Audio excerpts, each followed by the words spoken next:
Hello everyone, hope so you guys are doing well. मैं हूं वजहात और वजी टीवी पे एक दफ़ा फिर से आपको वेलकम करता हूं।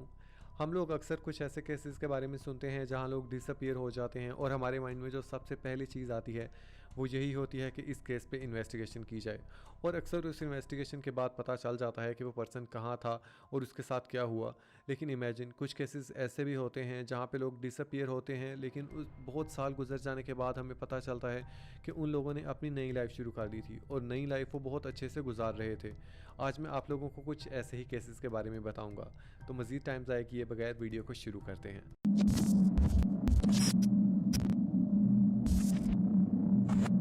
सबसे पहला केस है पेट्रा पेजिटका का। पेट्रा पेजिटका 1984 में डिसअपीयर हुई जब वो घर से डेंटिस्ट के पास जाने के लिए निकली थी।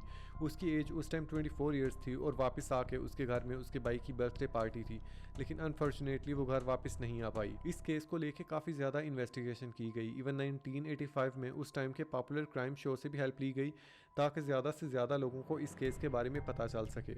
इस केस के सस्पेक्ट ने उस टाइम 14 ईयर्स की लड़की का रेप और मर्डर किया था और उसने इस चीज़ को एक्सेप्ट कर लिया था कि उसने पेट्रा का मर्डर किया है और पुलिस के पास भी कोई रीज़न नहीं थी कि इस चीज़ को डिनाई करती। आहिस्ता आहिस्ता ये केस ख़त्म होता चला गया और फाइनली 1989 में इस केस को क्लोज कर दिया गया। But this case hitted up again after 26 years in 2015 जब जर्मनी के एक छोटे से टाउन में चोरी होती है और उस घर की ओनर पुलिस को रिपोर्ट करती है। वो औरत अपना नाम मिस स्नेडर बताती है, लेकिन जब उसे आइडेंटिफिकेशन के लिए डॉक्यूमेंट्स मांगे जाते हैं तब पता चलता है कि यही पेट्रा है। अब पेट्रा की एज 55 ईयर्स हो चुकी थी और वो पुलिस को बताती है कि वो ऑफिशियल डॉक्यूमेंट्स के बगैर रह रही थी और यहाँ आके उसने अपनी आइडेंटिटी कम्प्लीटली चेंज कर ली थी और यहाँ वो फेक नाम से रह रही थी। उसके पास ना ही तो कोई बैंक अकाउंट था और वो बिल भी बाय कैश पे करती थी।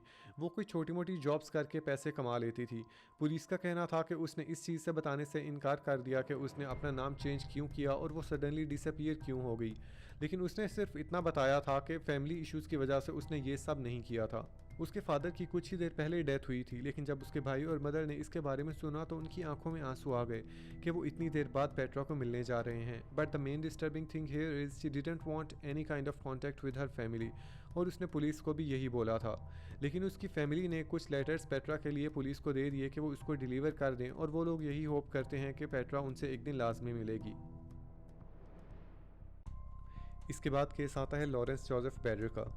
जोसेफ ओहायो का रहने वाला था और अगर देखा जाए तो उसकी लाइफ काफ़ी अच्छी गुजर रही थी क्योंकि उसके पास अच्छी जॉब थी, केयरिंग बीवी थी, 3 बच्चे थे and another one was on the way. But the looks were misleading क्योंकि उस पर इतना डेट हो चुका था जो कि वो अपनी सैलरी से पे नहीं कर पाता।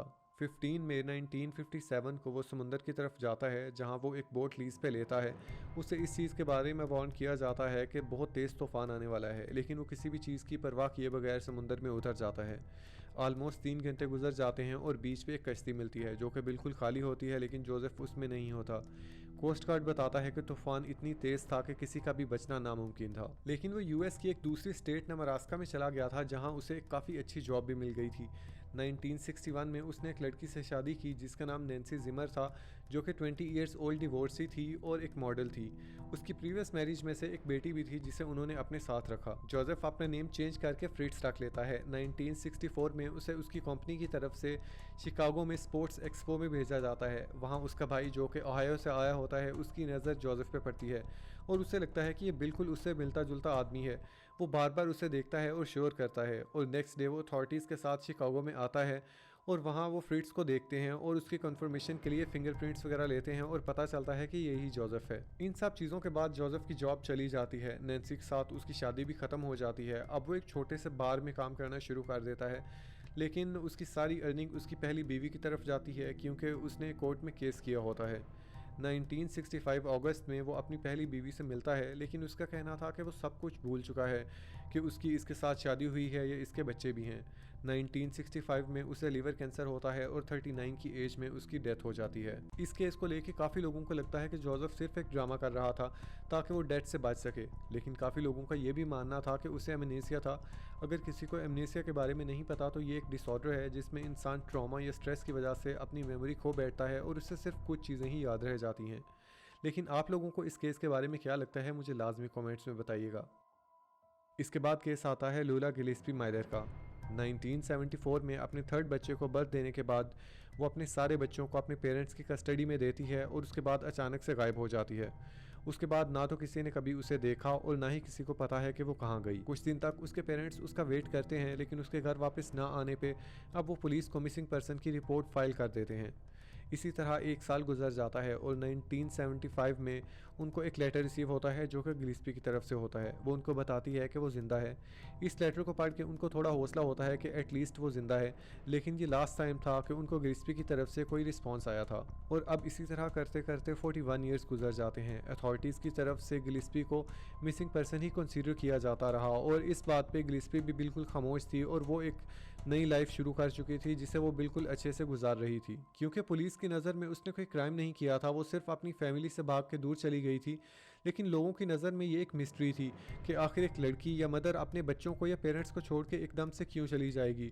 काफ़ी लोगों को लगता था कि उसने खुद को मार लिया है और बहुत से लोगों को ये भी लगता था कि उसे किडनैप कर लिया गया है। और फाइनली 2016 में पुलिस उसको ट्रैक कर लेती है। वो साउथ टेक्सास के एक छोटे से टाउन में बिल्कुल एक नए नाम और नए पहचान के साथ रह रही थी। जब पुलिस उसे इस तरह सडनली डिसअपीयर होने की रीज़न पूछती है तो वो बताती है कि जब उसकी शादी हुई वो बिल्कुल छोटी थी और उसे नहीं लगता कि उसे इस एज में मदर बनना था, इसलिए वो अपने पेरेंट्स और बच्चों को छोड़ के भाग निकली। लेकिन उसने पुलिस को ये भी कहा कि वो अपनी फैमिली को अलाउ करती है कि वो किसी भी टाइम उसे आके मिल सकते हैं। सो गाइज, ये थे आज के कुछ केसेस जो कि मुझे बहुत ज़्यादा इंटरेस्टिंग लगे, इसलिए मैंने सोचा कि इनको आप लोगों के साथ शेयर करूँ। होप सो आपको भी ये स्टोरीज़ काफ़ी अच्छी लगी होंगी।